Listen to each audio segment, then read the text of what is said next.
Aussi Hauts-de-France, les bonnes résolutions avec la nouvelle réglementation autour des tris de déchets. Comment les changements de consignes ont modifié nos habitudes. Un exemple à Évin-Malmaison et aussi dans le Dunkerquois. Lila Affaf et Marie-Noëlle Grimaldi.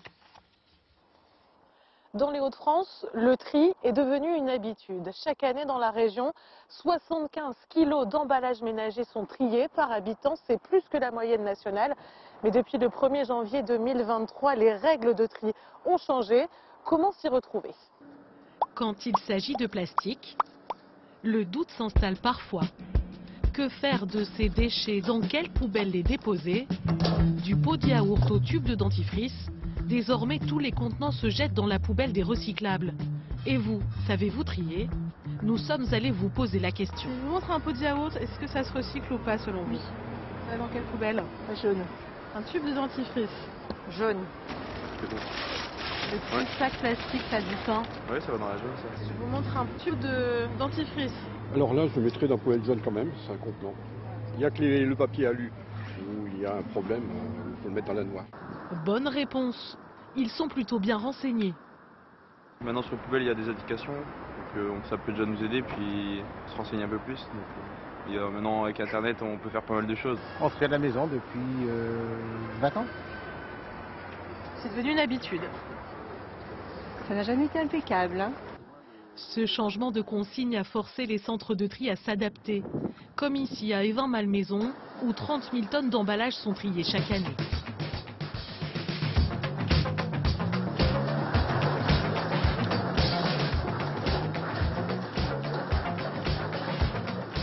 Ici, les camions vident les déchets qui ont été collectés et ensuite les déchets vont passer par différentes machines, un trommel, un overband. Mais il y a quand même les agents qui sont derrière parce que les machines ne sont pas infaillibles. Et ensuite, les déchets sont séparés par famille pour former des balles. Donc les bouteilles transparentes ensemble, les cartons ensemble, les papiers ensemble, etc. Et pour ensuite partir vers d'autres filières de valorisation. Rares sont les centres de tri dans les Hauts-de-France capables de répondre à la nouvelle réglementation. Ici, les agents ont dû être formés. Les postes de travail ont évolué. On a augmenté le nombre de postes de trieurs, on est passé de 16 à 19 trieurs. On a donc rajouté un poste au pré-tri.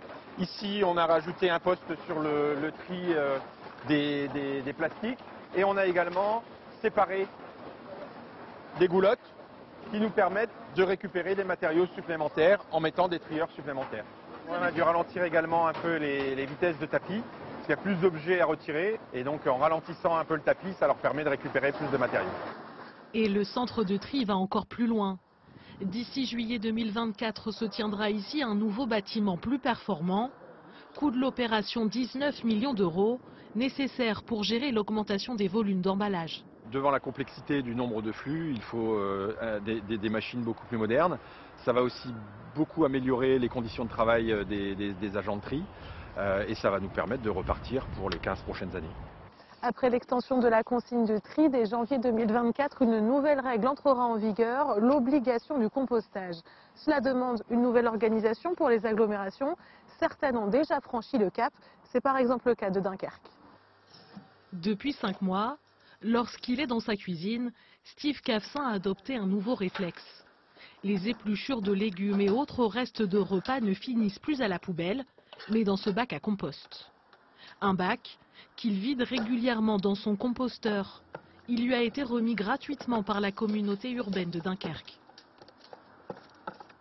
On est plutôt investi écologiquement, mais c'est vrai que le fait d'avoir eu la CUD qui proposait des aides pour avoir le compost, ça nous a mis un petit peu le pied à l'étrier et on s'est dit que c'était le moment de passer le pas. On voit qu'on a beaucoup moins de détritus dans nos poubelles noires, donc aussi moins d'odeur. En fait, on se rend compte que c'est très simple. Le dispositif a été lancé en 2010 par la communauté urbaine. 10 000 composteurs ont déjà été distribués. On continue à aider et accompagner la pratique du compostage individuel, mais on souhaite également développer le compostage collectif et notamment en pied d'immeuble. Tout simplement parce que quelqu'un qui habite en appartement peut aussi composter ses déchets de manière pratique et au pied du domicile. Et la démarche est appelée à s'étendre. D'ici 2024, tous les foyers devront disposer d'une solution pour trier les déchets alimentaires.